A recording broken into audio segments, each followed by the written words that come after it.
कोलकाता में हुई trainee doctor महिला के ऊपर हैवानियत। 9 अगस्त को हुए ट्रेनी डॉक्टर के साथ जो हुआ रेप कांड, जो उनका मर्डर किया गया, उसे आज काफ़ी समय बीत चुका है, लेकिन अब तक उन्हें इंसाफ नहीं मिल पाया है। अब तक वो गुत्थी जो है वो अभी तक उलझी हुई है, अभी तक उसका कोई सुराग नहीं मिल पाया है। ट्रेनी डॉक्टर महिला का जो रेप केस हुआ था, जो मर्डर हुआ था, उसे लेकर आज सुप्रीम कोर्ट में सुनवाई की गई। सुनवाई के दौरान सीबीआई से कहीं जवाब भी मांगे। सीबीआई रिपोर्ट में बताया गया है कि कहीं तरह के सबूत जो हैं, जो कहीं फाइलें हैं, वो इसमें छुपा दी गई है और करीब 14 घंटे बाद यहाँ पे उनकी एफआईआर की गई थी। तो कहीं ना कहीं कोई ना कोई गड़बड़ तो है। तो इसे लेकर सुप्रीम कोर्ट ने अगली सुनवाई में सीबीआई से वो सबूत जो मिटा दिए गए हैं, जो फाइलें छुपा दी गई हैं, उन्हें रखने के लिए कहा गया है। उसी के साथ आपको बता दें कि आज सीबीआई ने कुछ 4 नए निर्देश भी दिए हैं। उन निर्देशों में से कुछ नए निर्देश ये हैं कि एक तो रेप मर्डर केस में जो विक्टिम की फ़ोटो है, तुरंत सभी सोशल मीडिया प्लेटफॉर्म से हटाई जाए।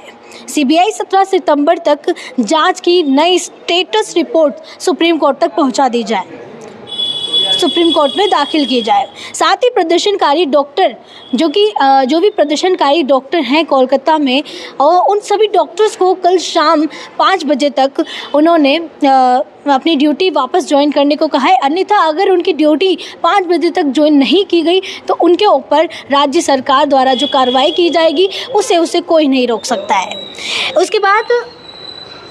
उसके बाद सीआईएसएफ को रहने की जगह मुहैया कराई, उनकी सभी मांगों को पूरा किया जाए।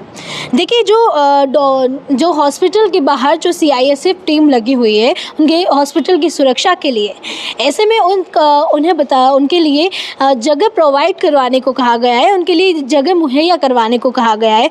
उनके साथ उन्हीं की सभी मांगों को भी पूरा करवाने को कहा गया है, उनकी सभी सुविधाओं को ध्यान में रखने को कहा गया है। पहला मुद्दा देखिए, ट्रेनी डॉक्टर के रेप मर्डर पर सीबीआई जांच की जो स्टेटस रिपोर्ट है वो आरजी कर मेडिकल कॉलेज और अस्पताल के प्रिंसिपल के घर के बीच कितनी दूरी है, 15 से 20 मिनट। अननेचुरल डेथ का केस कितने बजे रजिस्टर्ड हुआ, कृपया चार्ट देखें, आखिर वह हम सभी की बेटी है। डेथ सर्टिफिकेट दोपहर 1:43 बजे दिया गया। पुलिस स्टेशन में अननेचुरल डेथ की एंट्री दोपहर 2:55 बजे की गई। क्या अननेचुरल डेथ नंबर 861 है? देखिए, इसमें सीबीआई ने जो कई नए निर्देश यहाँ पे जारी किए गए हैं, उसमें से कुछ निर्देश ये थे जो हमने अभी आपको बताए। ऐसे में उन्होंने ये भी निर्देश दिया है कि जो विक्टिम की फ़ोटो है, जो सोशल मीडिया पे इस वक्त वायरल हो रही है काफ़ी ज़्यादा, उसे भी सोशल मीडिया से उन्होंने हटाने को कहा है। उसके बाद सीजीआई डीवाई चंद्रचूड़, जस्टिस जेबी पारीवाला और मनोज मिश्रा की बेंच ने अभी 3 मुद्दों पर आज सुनवाई की थी, जिसमें से एक अहम मुद्दा ये रहा आज का कि जो सीबीआई जांच रिपोर्ट, डॉक्टरों की हड़ताल जो हो रही है, एक तो सीबीआई अपनी जांच रिपोर्ट जो है वो अगली सुनवाई तक सुप्रीम कोर्ट में दाखिल करे। उसके बाद एक और जो मेन मुद्दा यहाँ पे रहा है वो डॉक्टरों की हड़ताल है। डॉक्टरों की जो डॉक्टर्स हैं, जो इस ट्रेनी डॉक्टर महिला जो है, उन्हें यहाँ पे इंसाफ दिलाने के लिए जो लड़ाई कर रहे हैं, जो इंसाफ की लड़ाई यहाँ पे लड़ रहे हैं, उनसे उसके लिए कहा गया है कि जो डॉक्टर्स को कहा गया है सुप्रीम कोर्ट के द्वारा कि आखिरकार जो डॉक्टर्स हैं वो मरीज़ों की सुरक्षा के लिए बने हैं, उनकी सुरक्षा के लिए बने हैं, उनका ख्याल रखने के लिए। आखिर अगर डॉक्टर्स ही इस तरह से करेंगे तो जो मरीज़ हैं उनके यहाँ पे सुरक्षा कौन करेगा? मरीजों को यहाँ भगवान का रूप कहा गया है, तो ऐसे में उनकी जान यहाँ पे कौन बचाएगा?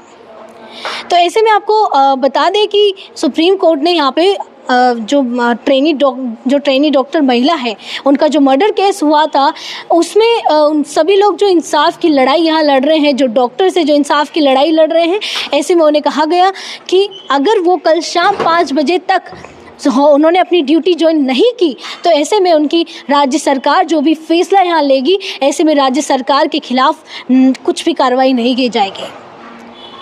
देखिए जो हैवानियत यहाँ पे हुई है कोलकाता केस में, जो ट्रेनी डॉक्टर महिला थी उनका जो बेरहमी से उनके साथ उनके साथ जो ज़्यादती की गई है, उनका बेरहमी से मर्डर कर दिया गया रेप करने के बाद, ऐसे में ये जो इंसानियत को शर्मसार कर देती है। लेकिन सबसे बड़ी बात यह है कि जब सब कुछ साफ़ होने के बावजूद भी यहाँ पे उन्हें इंसाफ नहीं दिया जा रहा है। अब तक ये इंसाफ की कड़ी चलती जा रही है, तो आखिर इस देश में कब तक ये इंसाफ की कड़ी चलती ही जाएगी? कब तक लड़कियाँ ऐसे ही डर डर कर जिएगी? कब तक लड़कियाँ अपनी ही जगह पर सेफ़ नहीं हैं, अपने ही ऑफिस में सेफ़ नहीं है, अपने काम करने वाली जगह पे वो सेफ़ नहीं है, अपने घर में वो सेफ़ नहीं है, तो आखिर वो सेफ़ है कहाँ? आखिर इसका जवाब आखिर देगा तो देगा कौन? आखिर जो महिलाएं हैं वो आज कहीं भी सुरक्षित नहीं है, वो कहीं बाहर जा नहीं सकती, वो अपने घर में सुरक्षित नहीं है।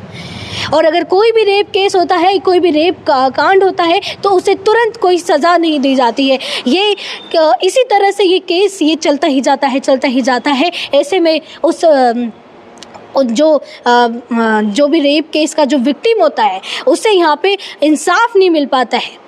कईयों का तो मर्डर हो जाते हैं, कईयों की रेप करके उन्हें छोड़ दिया जाता है, लेकिन इस देश में लड़कियों को जो इंसाफ नहीं मिल पाता है। निर्भया कांड में भी उनकी जो माता जी थी, उन्हें भी यहाँ घूम कर उन्हें इतना ज़्यादा उन्होंने कितने कोर्ट के चक्कर काटे, उसके बाद उन्होंने कितना ज़्यादा उस चीज़ के लिए अपनी बेटी को इंसाफ दिलाने के लिए कितनी मेहनत की, उसके बाद कई सालों बाद उन्हें इंसाफ मिला। तो आखिर इस देश में कब तक इसी तरह से इंसाफ के लिए लड़ा जाएगा और कब तक बेटियां असुरक्षित रहेगी, और कब उनकी सुरक्षा के बारे में यहाँ सोचा जाएगा, और कब यहाँ पे एक अच्छा और तगड़ा कानून बनाया जाएगा? इसी के साथ बने रहिए द खटक के साथ।